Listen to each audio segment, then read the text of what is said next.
పశ్చిమ బెంగాల్లో medical student పై gang rape పై స్పందించారు ఆ రాష్ట్ర సీఎం మమతా బెనర్జీ. విద్యార్థినిల విషయంలో ప్రైవేట్ కాలేజీలు భద్రతా చర్యలు పాటించాలని సూచించారు. రాత్రిపూట బయటకు పంపించేటప్పుడు తగిన జాగ్రత్తలు తీసుకోవాలన్నారు. అర్ధరాత్రి 12:30కు అమ్మాయికి బయటకు ఎందుకు వెళ్లిందో దర్యాప్తులో తెలుస్తుందని తెలిపారు. ఇక ఇప్పటికే 3 నిందితులను అరెస్ట్ చేశామని, మిగిలిన నిందితులను త్వరలోనే పట్టుకుంటామన్నారు. అమ్మాయిలకు స్వీయ రక్షణ అవసరమన్నారు సీఎం మమతా. কারণ আমি আজকে আলিপুরদুয়ারে হাসিমারায় যাব, ওখানে আমার রিভিউ মিটিং করব। তারপরে আলিপুরদুয়ার জেলার কি অবস্থা আছে সমস্ত সবাইকে ডেকে রিভিউ মিটিং করব।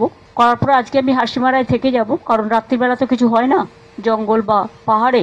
কালকে আমি ওখান থেকে নাগরাকাটায় যাব, আরও কয়েকটা অঞ্চলে যাব। ওটা করতে করতে আবার রাত্রি হয়ে যাবে, তারপরে উত্তরকন্যায় ফিরবো। পরের দিন আমার মিরিকে যেখানে ডিজাস্টার হয়েছে সেখানে যাব। তারপরে ওখানে যেহেতু থাকার জায়গা নেই, মিরিক থেকে আমাকে দার্জিলিং যেতে হবে। দার্জিলিং আমি একদিন থাকবো, কারণ ওখানে আমাকে দার্জিলিং কালিম্পং নিয়ে, মিরিক যেহেতু দার্জিলিং এর মধ্যে পড়ে, আমাকে একটা রিভিউ মিটিং করতে হবে তার পরের দিন করে। আমি তার পরের দিনই ফিরে আসবো উত্তরকন্যায়। শুক্রবার দিন আমি কলকাতায় ফিরে আসবো, কারণ আমাকে ওখান থেকে ফিরতে ফিরতে রাত হয়ে যাবে।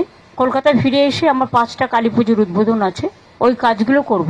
বাদবাকি আপনাদের একটা ইনফরমেশন দিই, যারা খুব ভালো কাজ করেছে তাদের আমরা একটা অ্যাওয়ার্ডে দেবো। মানে সিভিল ডিফেন্স বলুন, আপনার ফায়ার ব্রিগেড বলুন, লোকাল বলুন, পুলিশ বলুন, হেলথ বলুন, তাদের একটা অ্যাওয়ার্ডও দেবে। তাছাড়া আমি আরেকটা কথা বলি, আমার পাড়া আমার সমাধান একটা প্রোগ্রাম চলছিল। এটা ডিটেলস সিএসকে আমি বলেছি প্রেস রিলিজ করে দেওয়ার জন্য, কিন্তু আপনাদের জানাবার জন্য বলি, আমরা বলেছিলাম বুথ ওয়াইজে আমরা 10 লাখ টাকা করে দেব, অর্থাৎ 8,000 কোটি টাকার স্কিম আমরা নিয়েছিলাম। তার মধ্যে আপনারা শুনলে খুশি হবেন, এটা 6 নভেম্বর পর্যন্ত আছে। এখন আমরা বিশেষ করে যেগুলো অ্যাফেক্টেড ডিস্ট্রিক্ট সেগুলোকে আরও একটু এক্সটেন্ডেড করতে হবে। তার কারণ হচ্ছে আধার কার্ডটা, তারপরে কাগজপত্র সবই নষ্ট হয়ে গেছে, সেগুলো তাদের করিয়ে দিতে হবে। এই প্রোগ্রাম ছাড়াও এখনো পর্যন্ত আমাদের টার্গেট আছে 31,700 ক্যাম্প করার বুথ ওয়াইজে। তার মধ্যে এখনো পর্যন্ত আমাদের কমপ্লিট হয়েছে 28,300 ক্যাম্প, অলমোস্ট 90%।